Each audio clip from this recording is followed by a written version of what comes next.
Your ESG pickle jar. That's it? That's all they have? Pickle jar? What the There's nothing else. It's a Business Pants Friday show here at September 5th Studios featuring Analyst Hole Matt Moscardi. I love how you're the only one who gets any credit for anything, but that's fine. I'm okay with that. Who gives me credit? You notice how I've created these introductions and I only announce you like I don't exist, which is okay. Yeah, why don't you? That's you. No. You hired And the you editor can't to change it write because you don't have control over the script. You're the On today's staff. weekly wrap-up, CEOs are fun and important. Oh, thank God. Boston is better than Providence. Ooh. I don't And know. Liberty Locks. Liberty Locks. I don't know what that means. Is Yeah, that like? I knew you wouldn't. I'll give you a hint. It's like freedom fries. Can you? Oh, I Now, can you love figure it out? I was gonna say, is it smoked salmon? Because that It's would from a make me- particular country that people are upset about in the U.S. Can Oh, you I get know exactly where this is going. That was a tough one. I tried because I was like, what is Norway even known for? What do they sell? Like, how do I make a oil. Norway They're known joke? for oil. Oil. Oil. You could have said oil. And yet they drive a lot of electric vehicles. Although I heard that the only country that is like addicted to Teslas is Norway of all countries, right? Really? It's Norway, Still? I think. Still? Yeah. Oh. Despite their, liberal ways. Anyway, let's whoa. Our show today is being sponsored by FreeFloatAnalytics.com, the only platform measuring board power connections and performance for free. That's a good thing. You seem happy about that. I love that. First of all, I love it because I just got a new set of data from them, updated data, and it's going to get pushed to the platform soon. And but they let me get a sneak peek. I love it. And every time I get a new data set, it makes me happy. It just makes me happy. It's possible we have some new listeners here and there. We hear whisperings. We welcome other sponsorships. We've heard a lot of people praise us for things like our authenticity, which I think we accept as a valid compliment. If you want to sponsor something that is fiercely authentic and independent, sponsor the show. Yeah. Also, it's fiercely independent and authentic and all those things, but the listenership, looking at the data and the information, is like, we're like dealing with like they have money. C-suite like C-suite. I think what Matt's trying to say is that they're not at Dollar General a lot and they have a lot of spending power. What Matt's trying to say. Yeah, we don't that's have what a I'm huge saying. audience. What Matt's saying is that we have a really quality, wealthy audience. not Quality. quantity. How Quality. dare you call not them quantity. quality? All right, come on, let's do it. Come on, can we get to do the it. show?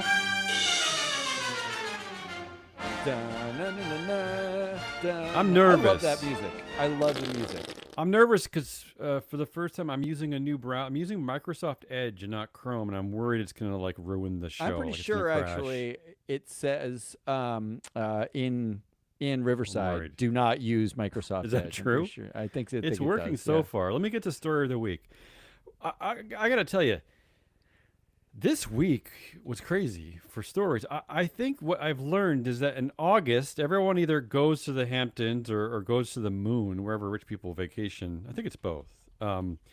And they just don't release any stories. But the first week after Labor Day, we've just had an onslaught of stories. An onslaught. But I thought it's the opposite. I thought it was like, don't Really? you news dump bad news right before a 3-day weekend where Maybe no one's gonna journalists care? go away too. Where do they vacation? They get a tent Norway. on the side of the road. No, Norway. I thought Norway mostly. In no particular order, here are my stories of the week. First, at Nestle, the CEO was sacked over affair with junior colleague. That's the headline. Yeah, heard about this. His name is Laurent Frey. I don't know if I'm getting that right, but dismissed after boardroom inquiry revealed undisclosed romantic relationship. Another headline was that he promoted a junior colleague he had an affair with. And how about this headline? Nestle CEO axed after probe into complaints of favoritism. CFO says. Well, the CFO. We never get this kind of crap. We never get like board members and executives immediately like ratting the dude out, pointing fingers, being like getting on their ethical high horse. This is really strange. I got to tell you. And listen to this nuance of this story. This is CFO Anna Mans, happens to be a woman. She says that the story came up because an employee raised concerns on Nestle's internal reporting system called Speak Up. So someone actually used the system. Yeah, but here's what she said that made me laugh. The matter was investigated by the board, okay, but no evidence was found. So they then had to hire an outside counsel, a bunch of lawyers who they found something. So the board itself actually couldn't figure it out. At this. Yeah. Another wrinkle of the story. Wait. Yeah, go ahead. The board didn't find it. Did they ask the CFO? Did they ask anybody? I don't know. I don't know how the board, an impressive group of like a dozen of Europe's finest business leaders, they couldn't figure it out. They couldn't figure this out? But they hired a Swiss law firm and they figured it out. And 9 seconds later, and he was out fast. Yeah. So here's another part of the story before I get to what I think is going on. Nell Minogue is she's quoted in this. The headline is Nestle fired its scandal-clad CEO without a payout. A really unusual move, a corporate governance expert says. So she's the corporate governance expert. Well, I looked at that. That checks out, right? She says that is really unusual. I think that's actively a badge of success for corporate governance because that's something investors have been concerned about for a long time. CEOs being dismissed and somehow getting to stay on. I don't know what that means, but I thought we were talking about pay. Yeah, I think she's mostly referring to like the executive chair move, right? Like, yeah, but I think the writer of that article kind of mixed up two ideas. Yeah, there. I think they did. The two concepts, Okay, so all roads point to the board here of like a swift move. They're calling them out. They're telling everyone what the problem was. The CFO is even weighing in. I never see this. So it made me ask the question, who the hell is the board? What's going on here? And you know who the board is? It's basically one man. It's a guy named Paul Bulke. Let me tell you about Paul. Ex-CEO, right? Yes, Paul has been the chair since 2017. He was the CEO from 2008 to 2016. He is their longest tenured director. He's been there since 2008. He's the longest tenured by 7 years. This is his board. He's been at the company since 1979. Jesus, find a new company. This is just, I'm doing a little bit of conspiratorial math here. I'm not falling for the story that they're putting in the press. This guy, Laurent, he was hired as CEO only a year ago. Yeah, 1 year. I'm smelling a little bit of like a Bob Iger, Bob Chapek problem going on here. They weren't liking the new CEO.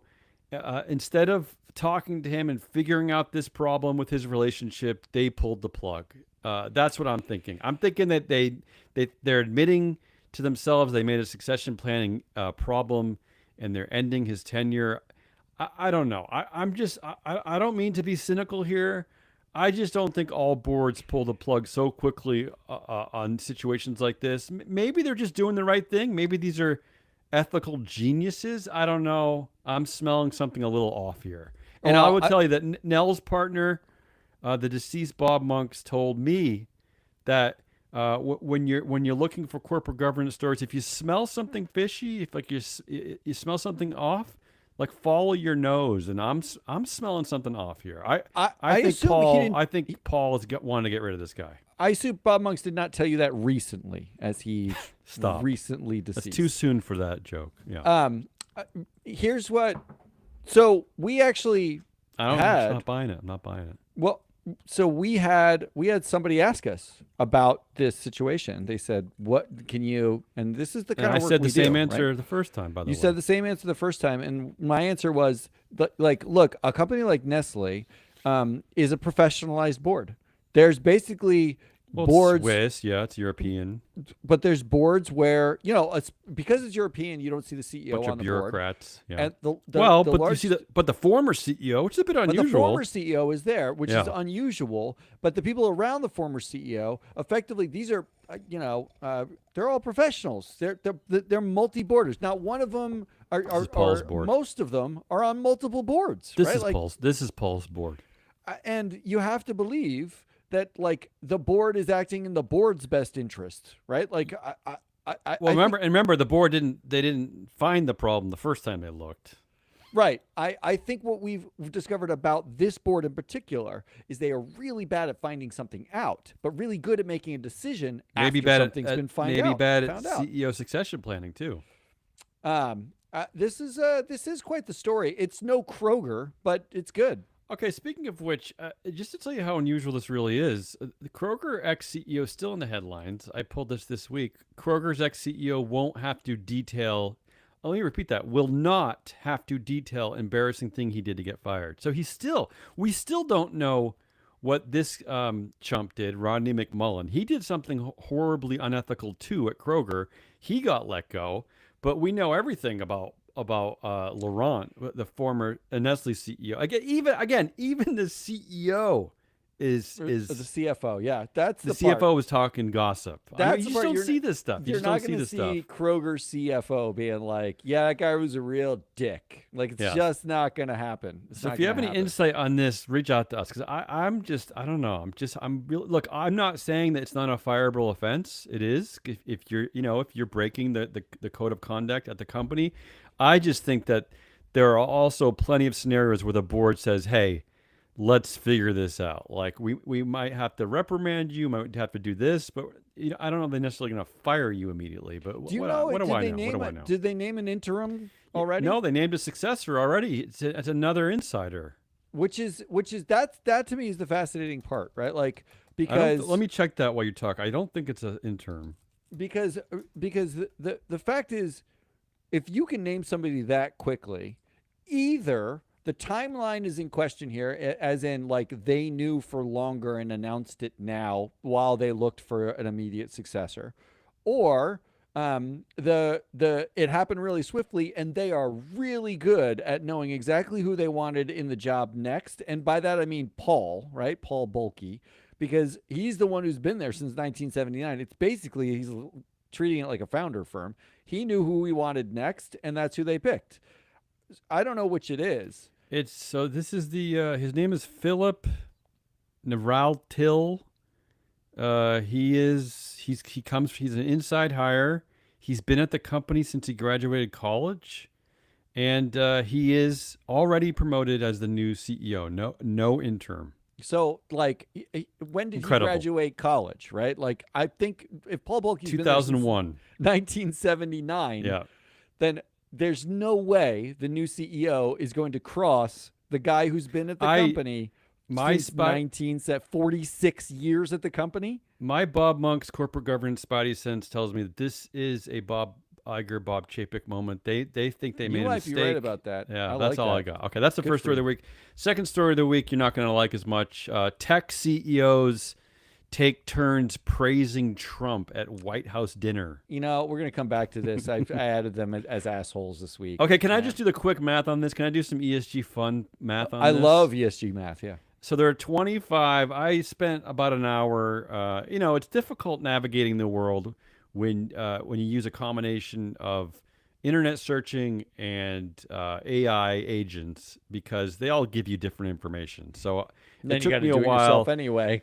But I feel very confident. I found the list, and I'm not including some of the people who worked for the Trump administration or his wife. I'm just talking about all the actual executives who came. I got a list of 25 executives. So let's play a quick game, and that's this. What were there more college dropouts who attended or more women? Oh no! I mean, I think you know the answer already. It's really 25. Hard. There were 25. Let me build suspense. Yeah.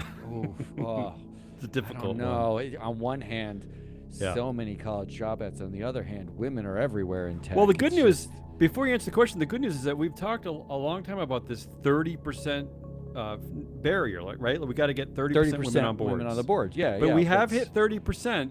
We have hit 30%. Yeah, we're receding from it. We're receding, but no, we hit this group of tech executives, I'm saying they hit 30% at something. Is it women or is it college dropouts? Ooh, it's definitely so hard. It's dropouts. Come on. Mm-hmm. Yeah. 32% of the cohort are college dropouts, and yet only 3 of the 25 women, Look, 25 people are women. Only 11%. I don't want to pretend going to college is the answer to everything, but 1/3 of these people are man boys. That's basically that's the number, right? Can I tell you, Axios, if you're listening, Axios, we've been talking to Axios a lot this week about releasing some of our data on the bro IPO world, all the men, and they've been pushing us to get even more data to prove this and prove that. Axios, if you're listening, exactly 11% of this cohort is women. That's the same figure we came up with our other thing. Just trust us. Thing. We know what we're talking about. Yeah. I mean, that's a fun, horrible It's a number. fun stat. Unfortunately, one of the women is not even. She's a nepo baby. She's her dad actually started the company, so I didn't know how to include that. But she's she's a co-CEO, but I still had to include her. But you didn't include Musk because he now says Elon Musk not there. He said he was invited but couldn't attend. That's and that is a segue to our next story. But before we get to that, how about this horrible story that just made me kind of cringe? One of the invitees was Satya Nadella. No, I'm sorry. Well, he was one. No, I'm actually Sundar Pichai, CEO of Google. He said this. This is the headline. I'm glad it's over. Google CEO thanks Trump for antitrust resolution. That is creepy to me. That's not the way it's supposed to work, by the way. That's not the way it works. The president is not supposed to be talking to the Department of Justice about major antitrust cases.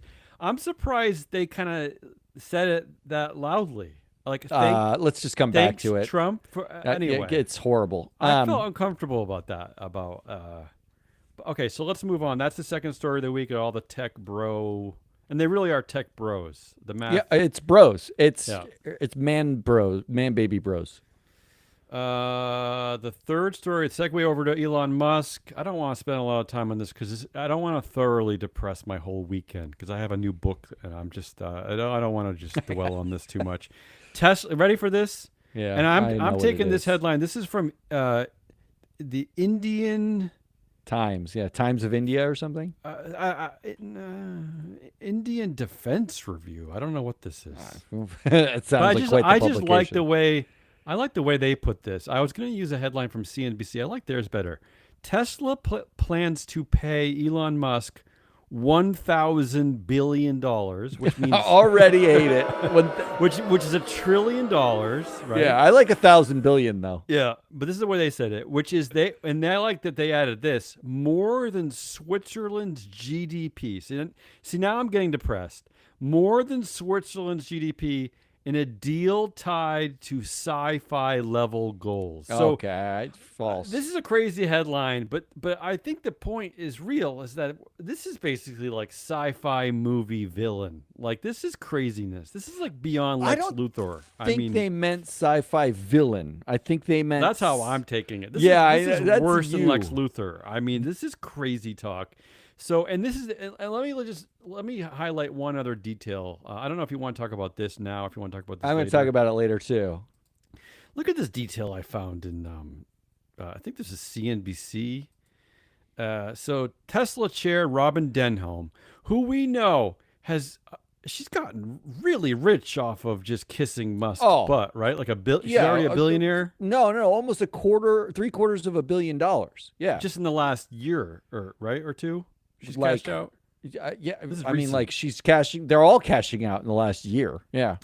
So she said the plan was designed to keep the CEO motivated and focused on delivering for the company. That's her quote. Okay. But then she went on to say that they would not put any limit on where and how Musk spends his time or require him to spend any minimum number of hours per week on Tesla business. I mean, what a joke. I mean, really, like, so they're going to give him $1 trillion to stay motivated and focused, and yet there's actually no requirement for him to stay focused on the company. I can't believe that we have to say out loud...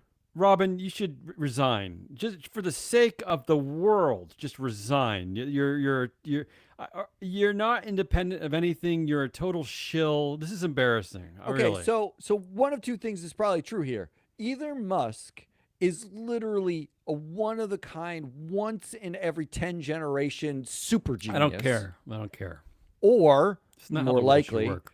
he has no accountability and no governance because, like, They both could be what- true, I guess. if you imagine, forget it's Robin Denholm and Elon Musk. Pretend it's the chair or the lead independent director at GM and Mary Barra. Would you ever, in the history of ever, say, we are going to pay Mary Barra even $10 billion to stay focused on her job, and then say, but we are not going to require that they show up to their job? What about just a sense of like American ethics and morality? I thought we were like a Christian nation. Like what are we doing anyway? But why are we? Jew? What are you talking about? But you know what I'm trying to say? Like Judeo-Christian. Like what are we doing? We're enriching like one man over millions of Americans. What the hell is going on anyway? What about our sense of morality? Here's the worst part. You talking about corporate governance? Here's the worst part. This stupid company, this stupid Tesla, which by the way.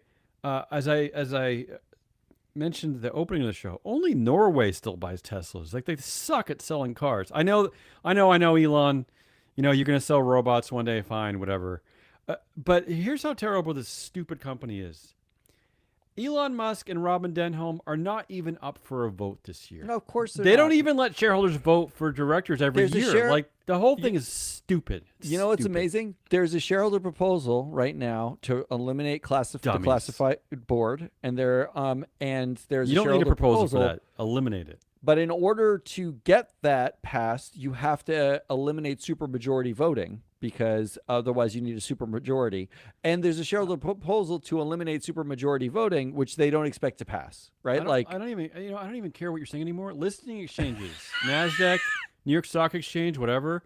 Stop letting companies list that don't have annual elections and that don't have one share, one vote. Let them be private companies. Just stop. The reason why the reason why we have to recognize the level of bullshit is because we talk a lot about dual class companies, like fake public companies, right? Where one share is worth 10 votes for the, man baby who dropped out of school who owns the share. They own the voting power of the company. And we talk about Tesla saying it's one share, one vote. And we talk about how Tesla is a democracy, and even Musk himself said he wasn't comfortable without owning more of the company, and he threatened to take AI somewhere else and his innovation somewhere else because it was one share, one vote. He's worried about activists. He's worried about getting voted out and that stuff. But the reality at Tesla is that 2/3 of investors need to agree to get rid of certain things in order to actually make it a democracy. Because right now, you don't even vote for half of the people. You don't vote for 2/3 of the board in any given year. And the ones you do vote for, it's non-binding. They don't have to go anywhere. So what is the democracy here? One of the 25 tech leaders to be at the White House yesterday was a college dropout, Dylan Field. He's like 10 years old. He's already a billionaire. The stock is already tanking because they're not making any money. He runs a company called Figma. Yeah, they just IPO'd. Where his stupid shares are worth 15 votes per share. Again, the company is already tanking. He's already a billionaire. Somehow he's... And what does the company do? This is one of my complaints that I said to reporters about why I was pissed about this bro IPO market. It's not just that it's letting men, acquire generational wealth over women, because most of them are not only are CEOs of the IPO companies, but they're the biggest shareholders. But they create insipid companies that don't benefit humanity at a time where we could all use a little bit of benefit. We could all use a little bit of help. This guy, Dylan Field, Figma, it's like AI that helps you build nicer, better websites. Like what? Really? Like you're laughing because you're so judgy. Because you should, because it's dumb. I'm sorry, but if that's your company, you should be making like $80,000 a year. That's your cap, Dylan Field. Look, if we're going back to the list there, I also noticed that you have Safra Catz on the list. Yeah. Who's the CEO of Oracle? Isn't Oracle owned by Larry Ellison? Yes, it's Larry Ellison. Yes. And but I had to include her. She's on the list. So, but you're really talking about two of the three women in that room are a nepo baby and under a dual class male dictator.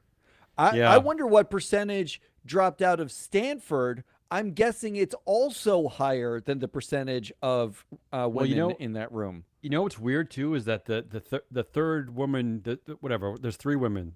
One you just mentioned, Safra Catz, Oracle CEO, and the most recognizable is Lisa Su. Of course, she's the CEO of AMD, cousin of Jensen Huang, right? Yeah, who wasn't there. But the third one is Natalie Dompe. She is the nepo baby daughter of a pharmaceutical company, a privately held pharmaceutical company from Italy. Like, what the hell is she doing there? Like, that's one of the three tech CEOs. How'd you get the invite? She's not even. It's not even a tech. It's not even a tech. How'd you get company. that invite? I don't know. But I had to include her in the stats, to be fair. So anyway, let's move on to the fourth story of the week.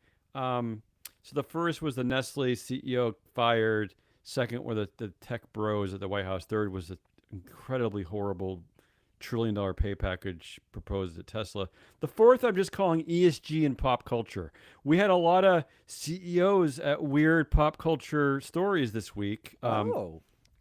First, I don't know if you actually went to watch the tape, but there's a Polish CEO who stole a hat from a kid at the U.S. Open. That's a good tape to watch. Yeah, it made me uncomfortable. They're calling him the most hated man on the internet.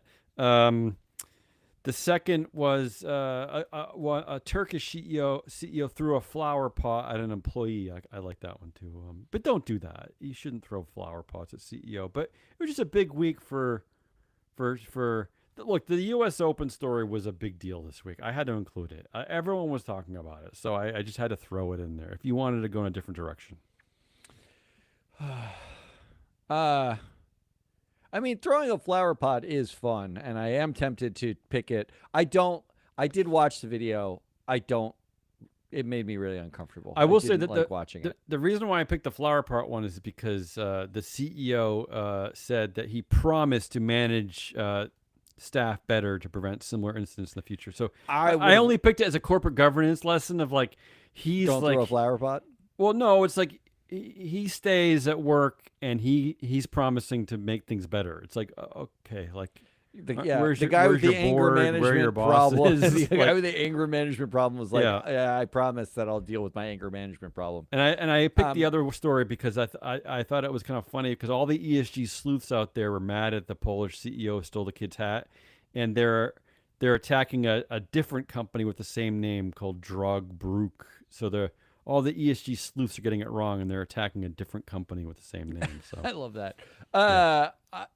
Pick a story. Pick a story. Story of the week is Nestle. It's Nestle. Yeah, it's in our wheelhouse. It's in our wheelhouse. It's in our wheelhouse. This is a massive company. I know, like, Americans don't think about any other place other than America. They love chocolate, though, don't they? But Nestle is actually like half of the things you're eating. Like, there are like 4 food manufacturers on Earth, and Nestle's one of them. Yeah, it's like Kraft Heinz, Nestle, and Chipotle, right? That's and Mondelez, right? Like, Mondelez. Chipotle. They make big burritos, yeah.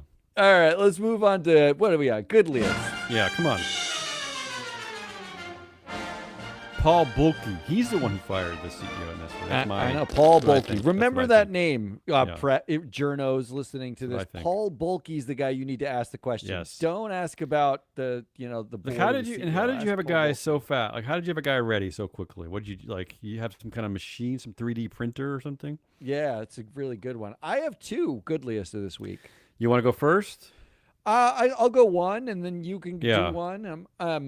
I mean, first of all, the first one is easy for me. The headline was Harvard beats Trump as judge orders U.S. to restore $2.6 billion in funding. You know, that's hard for you because it's your alma mater. I am and fucking you from livid. Rhode Island. Yeah. I am livid at my alma mater because Harvard sued and got the money. Now, whether or not they actually get paid is still a question, right? Like, they won. Of course, still a question. They're not going to release the funds to Harvard, most likely. But now Harvard actually has leverage in any conversation. Like, this whole thing was bullshit. Give us our money, and they'll pursue it, and we'll see how far it goes. But look at you dopey colleges that rolled over. How? I don't care that you paid not that How? much How do money. you roll over to this? Why in this are situation, you rolling over? Like, Yeah, I for know this, you're trying though. to protect, Yeah. your staff and your students and all this stuff, but you think rolling over No, actually you're protected them? you're stabbing your students in the back by doing It that, really does nothing. The short-term pain and your of faculty, it's really unbelievable to me. So yeah, that one made me feel good, a little bit vindicated, because I'm glad that somebody fought and won something. That would have been my choice. So I picked a couple that were like tongue in cheek goodliest, but I was my I was typical happy. goodliest. I was definitely happy to see that Harvard beats Trump. So again, a little tongue in cheek. My first one is that the Kraft Heinz breaks up, bumming out billionaire Buffett. Right, I Oh. like that. But here's the thing that made me. This is why I Bumming him picked, out. Yeah. Here's the thing that I picked. Why I picked this as goodliest. Listen to the names of the new companies. I almost can't believe it. I feel like I'm being trolled here. The one that's selling things like Oscar Mayer Kraft singles and Lunchables. First of all, can you believe there's a company that sells food? that shit? Is that food? They're calling it North American Grocery. That's not a great name. Can you even believe that's the name? It's like an adjective and a noun. It's like a modifier and a thing. Like what? North American Grocery. First of all, is that Yellow is that barnacle? food? That stuff is food? Like that? I don't that know. company's still successful? Well- The second one, ready for this? Ready for the second one? Remember, Kraft Heinz is breaking up. First of all, why not just call it Kraft and Heinz? But whatever, dudes. Okay, all right. But fine. the second entity, which sells sauces and spreads, again, I can't believe it's a effing company that Spreads. sells You're talking about, sauces and spreads. Like mayonnaise, right? Like I guess. mayonnaise? Yeah. And by sauces, they mean ketchup. Okay. Which I don't really Not call a sauce. sauce. It's more not like a sauce. It's like a type of toothpaste that you don't A want to condiment is not a sauce. Yeah. Yeah. This is what they're calling it. Global Taste Elevation. That's the company name, or the Yeah. or like I swear to you. I double checked this. This is what What they're is saying. that? What is happening? Global Taste Elevation. I mean, I had to pick that for goodliest. That's a great name. Global it's like Taste they Elevation. might as well. Can you have less brand value What's if you name happening? like your first segment is like food selling and the second segment is tongue things, right? Am I like getting this right? what- Did I like screw I don't this know. up? I swear I, don't know, double checked this. but that's- it is tongue in cheek goodliest. It is ridiculous. I love It it. is ridiculous. What's your our- second one? My second one actually is this headline: U.S. flight attendants push to be paid when planes aren't in the air. Most of our passengers have no idea. I love that. I love it because we just saw the Air Canada. Air Canada. That's what they fought for. Yes. This is the value of like your union and the striking. How? Did you know how? they don't get How? 90% of their job is How? dealing with assholes on the ground, How? not in the air. How is this I- possible? I don't know how you don't. I've But if they're never there, heard- they're there in uniform, and they're checking people in onto the plane before it takes off. How are they when not I getting paid walk for that? into the building where I work, I'm at work. Say, as soon as they get to the airport, they should go into a door and punch in the time Right. card.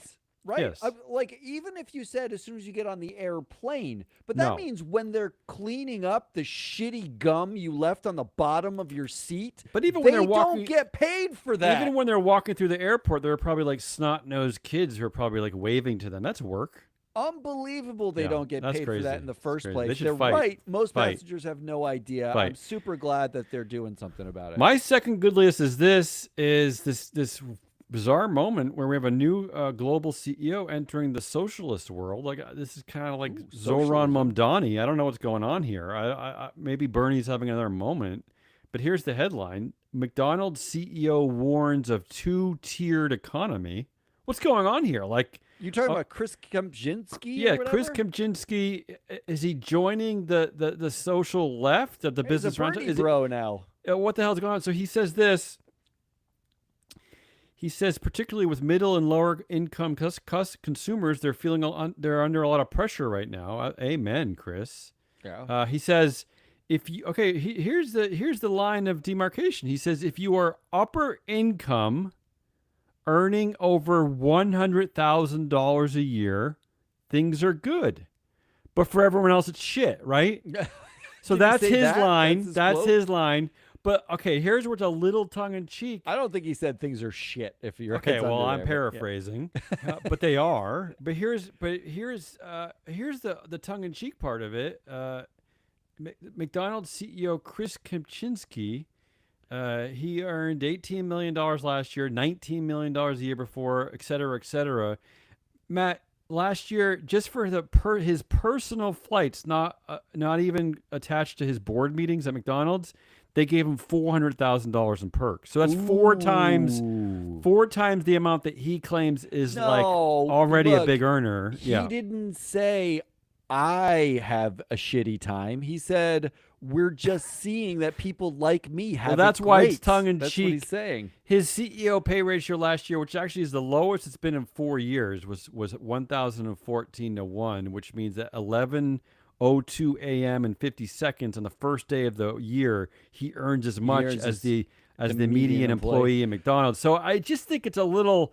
Didn't they just ironic? have Is that the right word? Didn't they just have some sort of dispute where they didn't want to pay wages or tips or something like that? Well, no, he's angry that what he's angry about is that the tipped workers don't have to pay taxes on the tips, but his workers are not getting tips. He thinks that they should all have a minimum wage. Yeah, increase their salary, pay them more.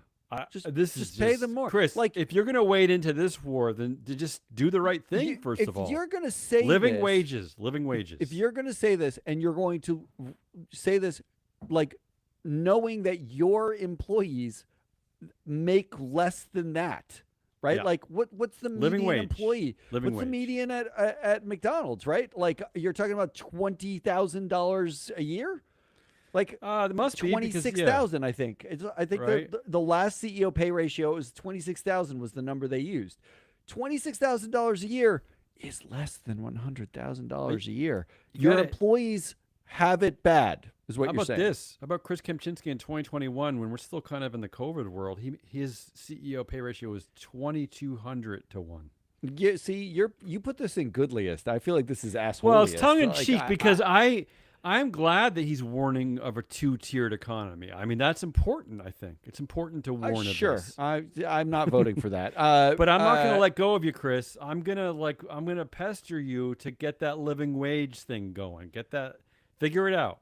My vote is I'm going to vote for Harvard as my vote. Me too. Yeah, all right. Good. We got that right. Let's do asshole. Oh boy. Is this Assholiest. No, I've got 4, but it's all one thing. Okay. All right. So I don't first, know what that means. number 1 is free market capitalism. Yes, it's kind of under attack, especially from the right now. They're becoming socialist company owners. They are full-on socialism out of the Republican Party in this country. All right. First of all, I want just a reminder on this first one. In 2024, John Deere. Yes. Tractor company. The tractor company caved to Robbie Starbuck.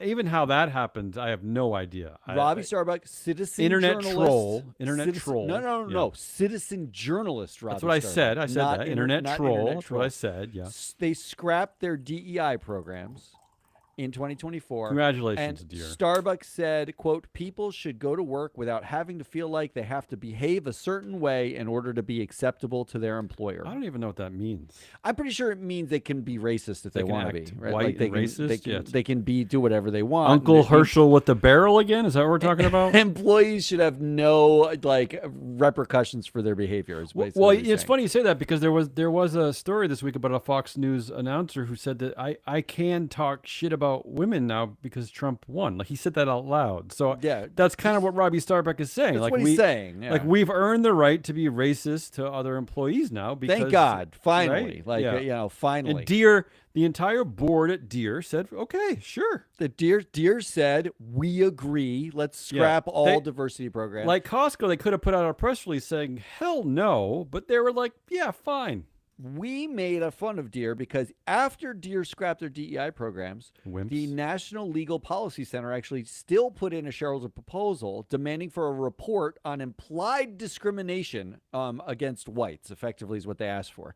That wasn't the title because they always sort of try to mask it with some innocuous sounding title.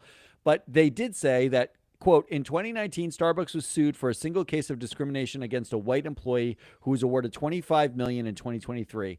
The risk of litigation for such mistreatment is rising, and companies have begun to reconsider whether their DEI programs perpetuate prejudice rather than alleviate it. That was the argument.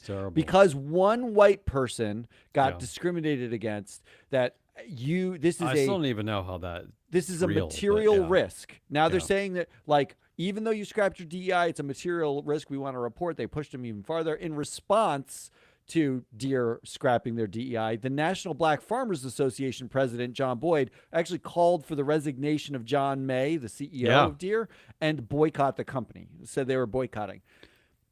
But I just want to emphasize that when this headline came out, the first thing I thought is, I thought it was the DEI, not I thought it was the DEI's problem, because the headline is John Deere, a U.S. icon, is undermined by tariffs and struggling farmers. That was the headline from yesterday. New York Times, So free market capitalism is basically you caved not to the market, you caved to one internet troll, and the market fucked you up. Or one right-wing populist president. The guy who basically is in office now because of internet trolls like Robbie Starbuck put in place tariffs, artificial taxes on you that is killing your business. So they said, we're going to save your business by scrapping the DEI, and they killed your business with tariffs. So congratulations, free market capitalism. Wait, so who is the asshole there? Who is exactly the asshole? It's free market capitalism. That's tongue-in-cheek, you mean? Yeah, all of them. So number two, okay, the asshole is free market capitalism. Wait, so am I supposed... Okay, keep going. This conceit is not going to work. Yeah. But fine. No, I'm with you. I'm with you so far. We're going to play it out. So number two, free market capitalism. Here's the headline that I saw. You alluded to it. Yes. U.S. very troubled by Norway funds Caterpillar divestment over Israel. Well, this was a struggle for me. So I immediately thought of Freedom Fries. We were mad at France because they didn't join a horrible war against Iraq back in 2002 or something. And so the Republicans in Congress actually put in a bill. And they changed the French fries to Freedom Fries. So I thought, what can we do with Norway? And I struggled. I spent too much of my morning figuring this out, and I ended up on Liberty Locks because I guess they sell a lot of salmon. Liberty Locks sure is the best I could do. Locks is not going to be Liberty Locks. As you said, I am Jewish, so it's important to me. Go ahead. Here's what Lindsey Graham, yes, Republican senator, the delightful teddy bear, Lindsey Graham, said about this. Lindsey Graham threatened to impose tariffs on Norway and stop issuing visas to the fund's officials. So if you're official of the fund that divested from Caterpillar because of the fund basically made an assessment. They said that Caterpillar is dealing in Israel. We don't want to hold this stock anymore. And Lindsey Graham is saying, we are not going to allow your officials back in our country, and we are going to impose tariffs on Norway. They're not going to allow you the officials of the fund back in the country. Yeah, they won't let them in this country. That's scary, actually. He said, quote, to those who run Norway's sovereign wealth fund, if you cannot do business with Caterpillar because Israel uses their products, maybe it's time you're made aware that doing business or visiting America is a privilege, not a right. That's what Lindsey Graham, Republican senator, said. I don't like this. I don't like this. So every time you divest from something you don't like now for any reason, they're going to tariff you? That makes me concerned because revoke your visa? I have said a million times in this show that I have embraced Costco and turned my back on Target because Costco embraced DEI and Target is saying no to DEI. So does that mean that Lindsey Graham is going to tax me and maybe No, he's going to revoke your visa. He can tell you he's going to send you to Guatemala. Because I'm divesting for a reason he doesn't love? Is that all it is? They don't agree? I made a political choice just like everyone in the world makes every day? like I would even get it more somehow. It's all nuts, but I would get it more if it was an American citizen or like our American fund who like decided loudly to do that, which there are American funds. I thought that was capitalism, that you just make a decision. This is a Norwegian fund Yeah. who can invest wherever the fuck they want. But so can Americans, I thought, except in Texas Not and anymore. Alabama and yeah. Because the free market capitalists have decided to tell you where the free market capitalist money They're should telling go. you where it's okay to divest and where it's not, essentially. Unbelievable. Yeah. Number 3, asshole of the Yeah. week. Free market capitalism. Okay. You see what I'm doing here? Sure. You see how it's kind working? of. Yeah. What do you got? Look, the way capitalism works now is you thank the dear leader. Here are the quotes from the Trump meeting. Okay? This is the Trump meeting with the tech executives. Sundar Pichai of Google said, I appreciate that your administration had a constructive dialogue and we were able to get to some resolution. So Pichai thanked Trump administration for getting to an antitrust resolution. Here's what Sam Altman said. This made me throw up in my mouth a little bit. Thank you for being such a pro-business, pro-innovation president. It's a very refreshing change. I think it's going to set us up for a long period of leading the world, and that wouldn't be happening without your leadership. Has Sam been paying attention to American history since like slavery? Why are we sucking Donald Trump's dick? I don't understand any of it. But I don't. But why did you just conveniently ignore U.S. history? I mean, especially since World War II. Well, I mean, didn't America. Sam Altman drop out of college? Oh right, okay. He didn't get to I that think class. I think you nailed it. Yeah. You didn't get to that class. I love it. So if Sam had stayed in college, he'd realize that America has been pro-business long before Trump was president. And here's the funniest part to me, because at Sam, one point, that's disgraceful, Sam. You need to go away too. At one point, Trump started pointing at executives and asking them how much they were planning to invest in America. And Tim Cook said $80 billion a year, and Satya Nadella said $80 billion a year, and Tim Cook said like $200 billion. 85, 90. Then it came to Mark Zuckerberg, who's sitting right next to Donald Trump. And when Donald Trump pressed him for a number, Zuckerberg replied that Meta would invest at least $600 billion in the U.S. through 2028. Okay, so he's there. He's doing a multi-year. He's trumping the other. They just sat around and they were like, "What number will Donald Trump think is the coolest?" Everyone say a bigger number as you go around, and then you could see them in that middle school way where they're like, well, I punched 3 kids. I punched 4 today. I took 7 kids' lunch money. I did 12 kids in the last 2 days. Well, look. This is why. What a fucking baby. This is why I'd like to think that shows like this are important for our democracy. Is that famously, a lot of the pledges, especially around Trump, already this year, I think it was SoftBank's pledge is bullshit.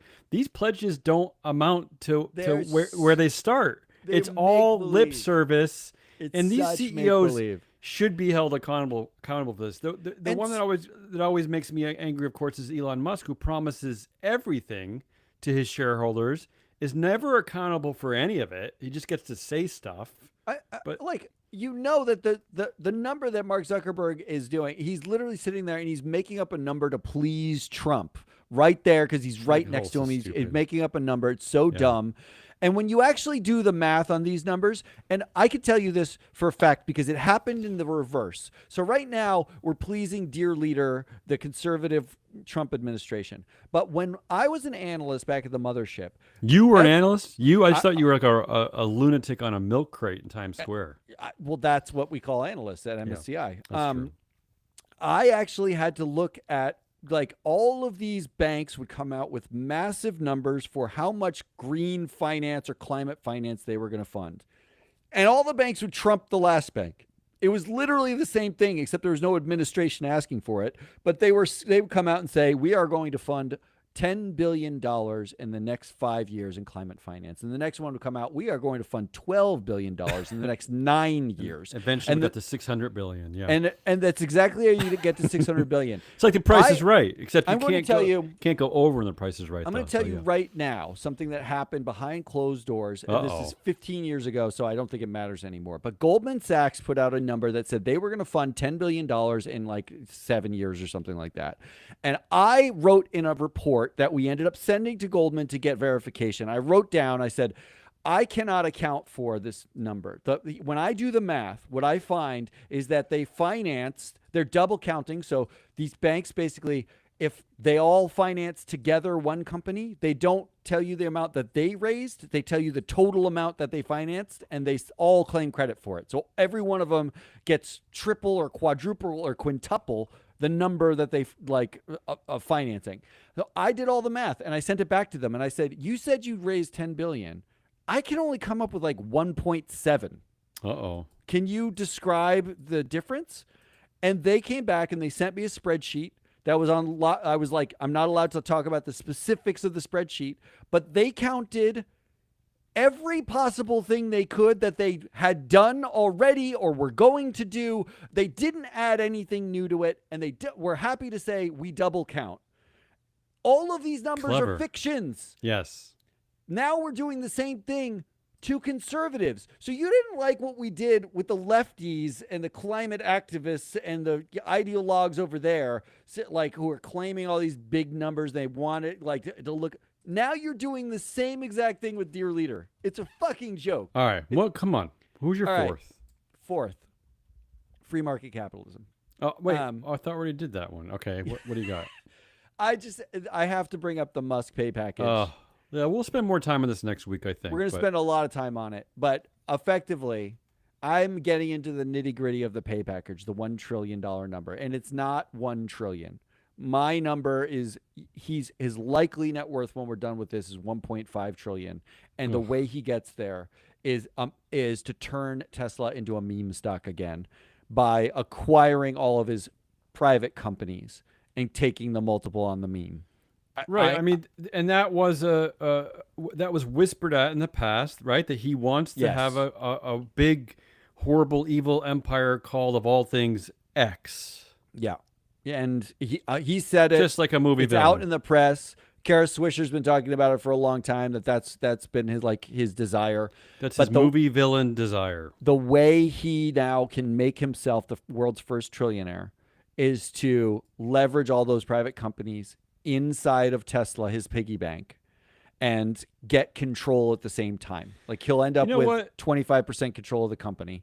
I made a decision, Elon. I figured something out. First of all, we already have other car companies. We have other social media companies. We have we have NASA can go to space. We have other AI company. We don't need you anymore. Why don't you just retire? Why don't you move back to South Africa? Here's the part of the free market capitalism, like related to this, that I find the most comical. Go ahead. The special committee at Tesla. Special. That's what they called it. They called it. It's not us. Special committee at Tesla that decided this was 2 people because they cannot find anyone independent on this board. And even the people they found are only one of them is maybe independent. Not independent, but closest. Yeah. It's Robin Denholm, who's on every committee. And is nowhere close to being independent. When you see how much money she makes, we actually alluded to it, right? She made nearly $1 billion in the last few years. That's not independent of anything. No, and the other person is Kathleen Wilson Thompson. Okay. Kathleen Wilson Thompson, who is on the committee, the special committee to decide giving him back his $90 billion, for the old pay package that was taken away by Delaware, and this new pay package. Guess who the only one on the pay special committee up for a vote this year? The sacrificial lamb. It's not Robin Denholm. I know that. So Kathleen Wilson Thompson, congratulations on getting voted out of Tesla because investors are going to be so pissed at the only person they can vote on. So those are my options. Can I vote? Yeah, vote. Pick something. So can I just say free market capitalism? Or yes, that's the correct answer. But can I just say that the one I would focus on the most, I think, would be this this very disturbing Lindsey Graham. I find that very disturbing. Unbelievable. That's really terrifying. All right, and childish and petty and incredibly hypocritical. Let's do headlines, winners, predictions. Get the hell out of here. That's what you're trying to say is let's get the hell out of here. Let's get out. I have a bunch of headlines. I was tickled. Again, I told you I tagged so many good stories this week. Hats off for this first one. You know I love headlines where they're not specific and it's just a bunch of nouns and adjectives thrown together. And I double-checked this. This is serious. This is an actual headline. And let me see if you can guess what the story is. But this is the actual headline. I don't know what they're afraid of here. I don't know why they don't want to tell you who or where or what. Giant food company fires CEO after anonymous reports raise alleged romantic relationship with employee. Giant food company fires CEO. That's the Nestle story? Yes. Do they think Americans are just too stupid to know what Nestle is? Or do they think that, what do they think? Giant food company. I mean, okay, so in fairness, yeah, that headline is from People. Okay, so like, what? But isn't that like a trashy rumor rag, right? Like, okay, so but come on, someone who reads People, they're going to be like, you don't know any of these people. They got it backwards. The romantic relationship should have come first, and then everyone would have read it. That's true. My next one, I love the dopey Jim Cramer quotes. This is the guy from CNBC. I don't know how CNBC. I know you're listening. Give us a show, like even if it's 2 a.m. If you can let this chucklehead make quotes like this, with just like his random opinions, let us, who spend dozens of hours every week doing actual research. We said it's on our website. It's fact-based snark. Everything we talk about is based on thorough research and facts, public filings, etc. Here's what Jim Cramer has to say. Here's the headline. Palantir Technologies CEO is the smartest person ever to live, says Jim Cramer. I mean, I know you're laughing, but come on. If you can let that guy have a show, give us a show at 2 a.m. when no one's listening. Live. Just let us have a show. Let us have a show. My third headline, which I just think is incredible. This is the National Basketball Association of Basketball Coaches Board of Directors, the NABC, right? So many words in there. A lot of boards that we cover here. This is the headline. Pope named to NABC Board of Directors. Wait, that... Look, just take it at face value. It's just a great headline. It is a good headline. Yeah. Hopefully it is the Unfortunately, Pope. It's not our holy pontiff, but I just love that headline. Pope. All right, I've got two. Here's one. This one speaks for itself. A Midwest lawyer named Mark Zuckerberg wants the other Mark Zuckerberg to stop ruining his online footprint. Oh, good luck with that. Good luck. I just like that the Midwest lawyer considers the other Mark Zuckerberg. Good luck. That's like he's the other one. Yeah. And then this one made me giggle. Newsmax sues Fox News for allegedly abusing monopoly power. Okay. The monopoly power they are alleging in court that Fox News has is right-wing thoughts. What? I'm not kidding. But can't you just change the channel? The lawsuit alleges that Fox News is abusing its power as the leader in conservative-leaning news. I don't understand.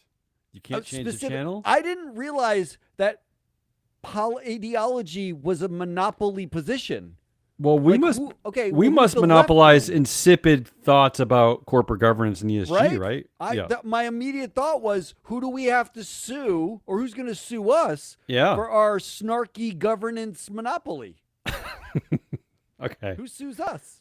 Come on, let's move on. Who's your winner? Easy for me. It is the chair and former CEO and the longest tenured director at Nestle, Paul Bulcke. I don't know. Good one. Clearly won the week. He's a big man over there at Nestle. I've got two winners this week. Go ahead. The first is Intel, because this is turning out to be the best trade ever. Yeah, cash. Intel got $9 billion in cash. And got 9% of it, 10% of its voting rights back. Right. They diluted the dissenting voting share. Right. So now 10% of now you have to you have a smaller number of shares with which to vote against anyone there. So they're starting with a guy on second base at all meetings. And to get that, they did nothing. They got the same money they were going to get. All they did. No, they had to go have a dinner with Trump, which I actually would not. Can you imagine, if you had to go have a dinner McDonald's and Diet Coke? Yeah. The Trump administration said, we're going to give you this money. It was a grant, so you didn't have to give up any equity for it. But now they're like, oh, we're going to take equity. We got a stake in you. But really what they got was no opposition. And now there's this headline: Trump deal lets Intel move factories overseas. Senator Warren explains. Yeah, that's not even funny. Yeah, Elizabeth Warren on top of that one. That's horrible. So now Intel doesn't even have to manufacture stuff here. Again, all political theater, all political. It's the same thing with Tim Cook at Apple. Tim Cook went to have dinner with Trump a month ago, and then they agreed, I guess you don't have to make the iPhone in America. Don't worry about it. Isn't that the thing you've been arguing? It's an American company. We're going to take an American stake. But, by the way, all the other companies need to make stuff here, but you don't. Because we want you to be cheaper, or what? What is that? And in the last few jobs reports, the sector that's really struggling is manufacturing. So I don't know what Trump is figuring out here. Geniuses. Yeah. What else? Which other winner? And my second winner, my sub winner here, is a lefty climate activist named Jay Butera. Have we talked about him before? We've never talked about him, and with good reason. Jay Butera is he's on the advisory board of the Citizens Climate Lobby. Is Robbie Starbuck on that board? Probably no. Not. He did not get asked to be on that board, but he's a longtime climate activist, and he invests in climate solutions. Graduate of Brown, like you. I love Jay Butera, but I'm angry at Brown right now. Jay Butera submitted a shareholder proposal at Tesla asking for a political neutrality policy, which made me giggle. Jay Butera, you unwittingly, I know you're doing it because Elon Musk stepped into far-right conspiracy theory politics, and you're saying, Tesla's a climate company, I want him out of those politics, he's alienating his customers, all that stuff. I love it because it's literally the ask that conservatives are demanding of every company they go in, that they're saying they're looking for political neutrality policies. They have scorecards about political neutrality. They're saying conservatives are discriminated against in corporate America, and lefty climate activists managed to ask for the exact same thing. We're all the same. It's all the CSG. He's one of my winners. Interesting board at Citizens Climate Lobby. Not only Jay Butera, but they have two actors, Don Cheadle and Bradley Whitford, from West Wing. Yeah, of course. And a dead guy. They have a dead man on their board, George Shultz, the former, he was in the Reagan administration, the Reagan cabinet, Secretary of State, I think. He died 10 years ago, didn't he? He's listed on the board, despite that they also told you that he died in 2021, but still listed on the board. It's an interesting board, very interesting board. Two actors and a dead man. I love it. All right, who's your predictions? Mine's easy. Nestle, that's the company I'm talking about this week.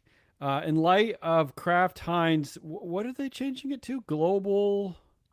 I like global taste sensation. Is that what it is? I have to scroll to that. Global taste elevation. In light of that genius, in light of that, Nestle, because they want to try to get out of the shadow of this scandal, they're going to change its name to Human Nourishment Ventures. Oh, I like that. It's a good name, though. That's a good name.